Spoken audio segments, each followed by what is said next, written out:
여러분들의 모의고사 성적이 안 오르는 이유는 시간의 압박이란 것 없이 그냥 문제를 쭉쭉쭉 풀고 암기하고 기억하고 그런 방식으로 해 나갔는데요. 실질적으로 이제 시간의 압박이라는 게 들어오기 시작하면 평소에도 잘 기억하던 그런 문제들을 자꾸 그 압박감 때문에 놓치는 그러한 문제가 생길 수 있습니다. 또한 그것만이 문제가 아니라 여러분들이 만약에 예를 들어서 몇 과목을 몇 분 안에 풀겠다라고 생각하고 시간을 정해놓고 풀잖아요. 그런 경우가 굉장히 많습니다. 빨리 이 문제를 풀고 그 다음으로 넘어가고 잘 모르는 문제는 빨리빨리 넘기고 이러한 것들이 여러분들 가운데 습관으로 자리 잡아야 되는데 무조건 맞춰야 된다는 생각 때문에 실질적으로 여러분들이 어떻게 하시냐면 문제를 오래 잡고 있어요.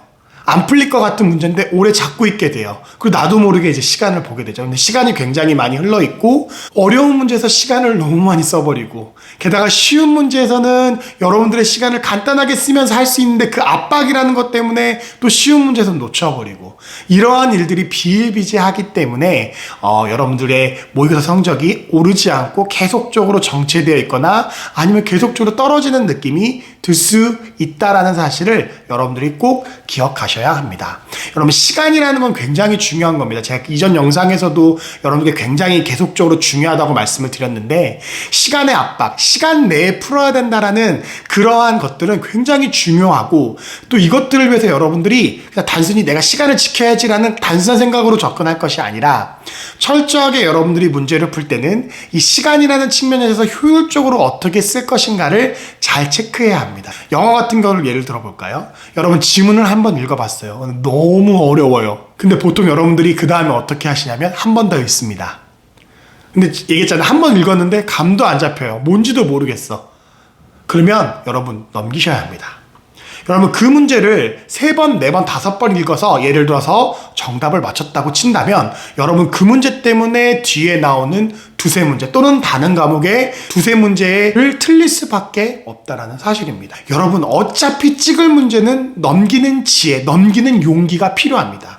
그것이 여러분들이 모의고사를 보면서 연습해 가야 될 부분인데 모의고사를 보면 볼수록 성적이 안 나오면 안 나올수록 여러분들은 문제에 굉장히 집착하게 됩니다. 나쁜 것은 아닙니다. 하지만 못 푸는 문제에 많은 시간을 쓰게 되면 실질적으로 조금만 시간이 있고 여유가 있으면 맞힐 수 있는 문제도 그냥 틀려버리는 그런 안타까운 일들이 여러분 모의고사에서 나타난다면 실전 시험에서는 어떻겠습니까? 여러분들의 결과가 좋지 않을 수 있다는 사실입니다. 두 번째로 여러분들의 모의고사 성적이 안 오르는 이유 두 번째는 무엇이냐면 여러분들이 보통 모의고사를 볼 때 그리고 모의고사 문제를 풀고 나서 여러분들이 문제를 틀리셨을 때 내가 이 문제를 개념이 몰라서 틀렸는지 아니면 암기가 부족해서 틀렸는지 아니면 내가 개념하고 암기는 굉장히 잘 돼 있는데 적용하는 문제에 있어서 내가 부족해서 틀렸는지 이 부분에 있어서 여러분들이 동형 모의고사를 풀고 나서 좀 고민해 볼 필요가 있다는 사실을 여러분께 말씀드리고 싶습니다. 이런 부분들을 잘 한번 살펴봐야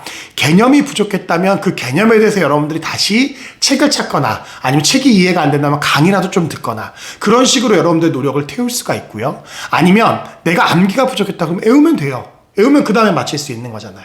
그 다음에 세 번째, 이거 조금 바뀌었다고 내가 이거에 낚였네? 라고 생각이 든다면 여러분들은 더 많은 유형의 문제들을 풀어봐야 합니다. 이런 식으로 문제를 풀고 나서 접근해야 될 방식이 다르고 접근 방법이 다른데 그냥 이제 모의고사 풀고 나서 틀린 거 그냥 보고 또 틀렸네 이렇게 점수가 안 나오네 라고 하면서 여러분들이 찹찹한 마음으로 그냥 이 모의고사를 바라만 보고 단순 리뷰만 한다면 실질적으로 여러분들이 모의고사 성적을 올리는 데 있어서는 아무런 도움이 되지 않는다는 사실입니다. 그 부족한 부분에 따라서 내가 어떻게 채워야 될지에 대한 방향성을 정확하게 해놓으시기를 부탁을 드리겠습니다. 이건 이제 국어와 영어 과목에 대한 측면에서 여러분께 말씀드리고 싶은 것들이 있는데요. 두 번째 부분과 굉장히 비슷합니다. 개념과 이해와 그다음 적용의 문제에서 어느 부분에서 여러분들이 잘 안 되는지를 살펴보라고 말씀드렸죠.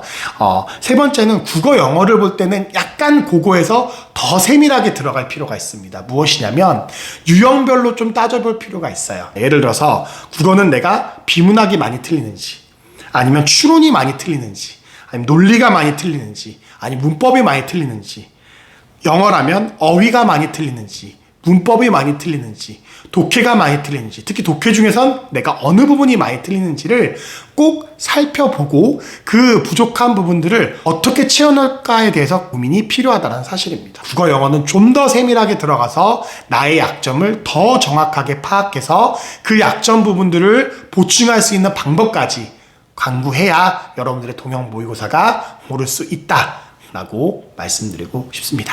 마지막 네 번째, 이 부분은 좀 암기 과목에 대한 부분인데요. 많은 공시생들이 기출을 가지고 공부하십니다. 기출만 돌려도 여러분들이 충분히 문제를 정복할 수 있습니다. 하지만 제가 말씀드리고 싶은 건 암기 과목 동영까지 우리가 다 푸는 이유는 어쨌든 우리가 시간과 관련된 연습을 해야 하기 때문에 이 문제를 푸는 것입니다. 그러기에 여러분 암기 과목에서 여러분들이 공부하지 못한 부분이 좀 나왔다고 해서 실망하시면 안 돼요. 좌절하시면 안 돼요. 내가 공부를 몇 년 했는데 이 모양이나 이런 생각하실 필요가 없어요. 왜 그런 생각하세요? 틀리면 틀리는 대로 아 틀렸구나 하고 틀린 부분에 대해서 한번 보고 암기 과목은 지나가면 됩니다. 너무 걱정하시거나 좌절하실 필요가 없다는 사실입니다. 근데 너무 많이 틀리면 또 안 되겠죠. 기출 기반 문제도 다 틀려놓고 아하하 나는 괜찮아 이건 안 되겠죠. 시험이 점점 다가왔기 때문에 저한테 상담이 굉장히 많이 들어옵니다. 여러분들께서 막히거나 힘들거나 어려운 일이 있다면 언제든지 저희 채널을 찾아주셔서 글 남겨주시고 또 상담 신청해 주시고 그러시면 제가 최대한 도와드리도록 하겠습니다. 진짜 얼마 남지 않았습니다. 여러분들의 목표를 잃지 마시고 그 목표를 향해서 힘들더라도 한 걸음 한 걸음 최선을 다하시는 여러분 되기를 기도하겠습니다. 감사합니다.